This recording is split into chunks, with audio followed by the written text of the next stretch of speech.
during that period of time when the girls were small, mostly what I think the high points we would on Sundays we would often go to, I think they called it coffee dance. Yeah. Have these at least for the girls, luscious waffle sandwiches with all kinds of whipped cream and stuff on them. And of course we enjoyed it too. And of course for Joan, who cooked every other meal in our lives, that was a chance for her to relax a little bit too. We'd go to the beach too. And again, the girls loved that. I loved that. Joan wasn't all that crazy about it because she had all the work to do. She'd have to make the picnic lunch, and she'd have to see that the girls were, not drowning and so on. And she didn't actually go in the water too often, but she was usually pretty well occupied with the logistics of the situation.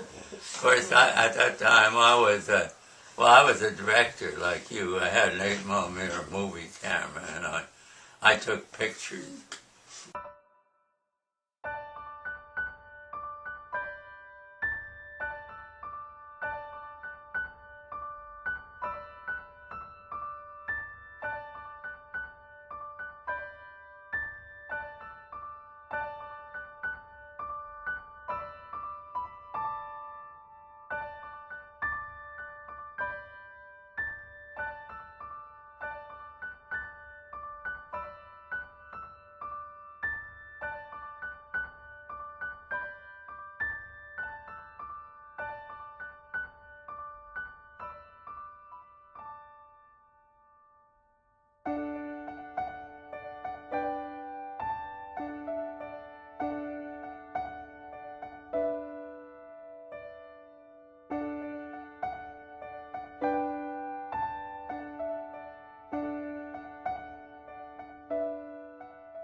the three of them were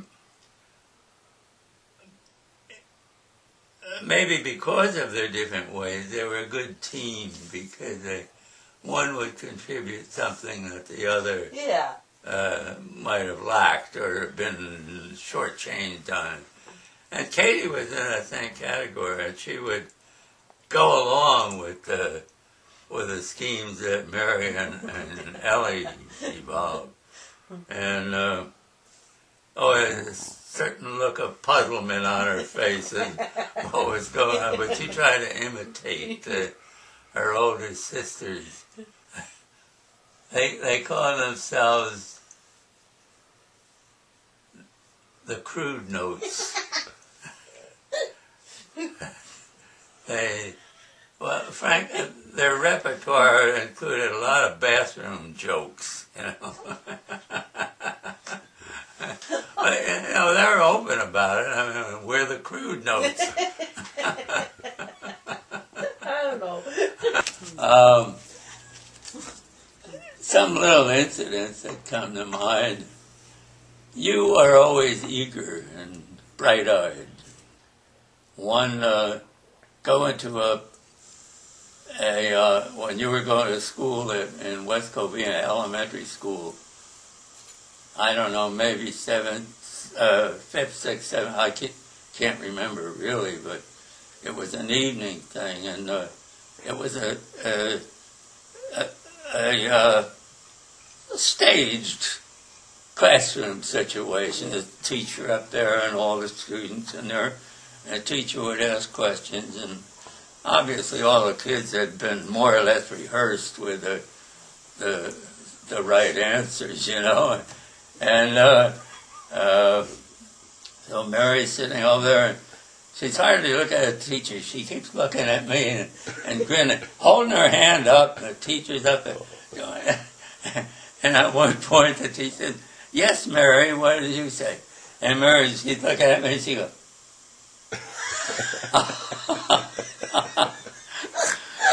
she didn't know what to say.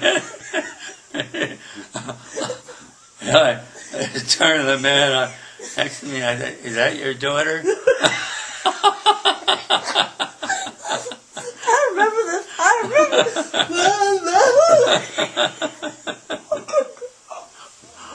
Oh, that's so funny.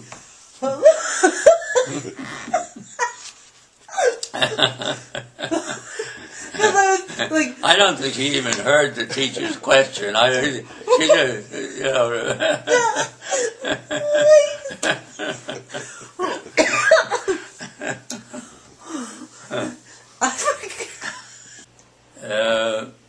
I went to, when Ellie was maybe 15, 16, something like that. We were living in West Covina. I went to a dentist down in the business center there. It was up on the 3rd or 4th floor. And there was a lot of public commotion outside. And the dentist and the nurse, they got up and they wouldn't leave me wads in my mouth. No. So finally I got up and I looked down there, and there was a demonstration going on, a line like a Congo line. I guess it was a peace, because there were a lot of peace demonstrations going on at that time. I looked down there, that's my daughter, Ellen. I don't think she really gave a damn about anything other than being at the head of the line. Johnny had been to Vietnam for a couple of years as a Marine, and had come home, and he and Ellen had scouted together up to Oregon, to a teepee in a mountain somewhere. I remember. And so here's my first confrontation as a father with my eldest daughter is living in a teepee. And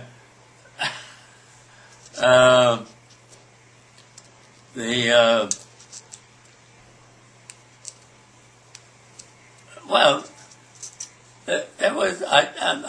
I'm sure. Well, I know I was somewhat dismayed by this, but by then there wasn't anything I can do. I mean, Yeah. she was a grown up, and I liked Johnny from the first. You know, he seemed like a pretty good young man. I remember taking him aside at one point and saying, "Look, if this doesn't work, don't leave her on the mountain. See that she gets home. And I want you to guarantee that." And he did. He said, "I promise." Well, as it turned out, they stuck together. You Yeah. know? Nice. And so that worked out really good. I guess the good thing about you and about Rob was that it turned out when you two guys got together that you lived fairly close to us. And Joe and I were in Sacramento Yeah. at that time, Yeah. and you and Rob lived near San Francisco. Yeah. Yeah, it was nice. Yeah. Yeah. So you got to come over. Yeah. To our house several times. Yeah, it was in nice. Sacramento. Yeah. And so we got to know each other. That is, Joe and I and you and Rob early on. And again, just like with Johnny, I liked Rob from the beginning. I thought he was okay, you know. Yeah, he was okay. Turned out even better than I expected, actually. Yeah. Really? Really? Yeah. You certainly contributed to my life in recent years. Oh, thank you. With connection with the website and stuff like that. Then also, of course, Joan and I had the opportunity of visiting you when you were in Portland. On our search for a retirement home, you know, and I think at that time, and then subsequently, when you guys left Portland, you came through Milwaukee. Yeah. And although these visits were fairly brief, still, I think they cemented the relationship very strongly. Yeah. And, you know, as I said earlier, I think you were, of the three girls, probably most like Joan and I in a combination. And I think as a couple, you and Rob were shared with Joan and I a lot of the same interests and aptitudes and ideas and so on.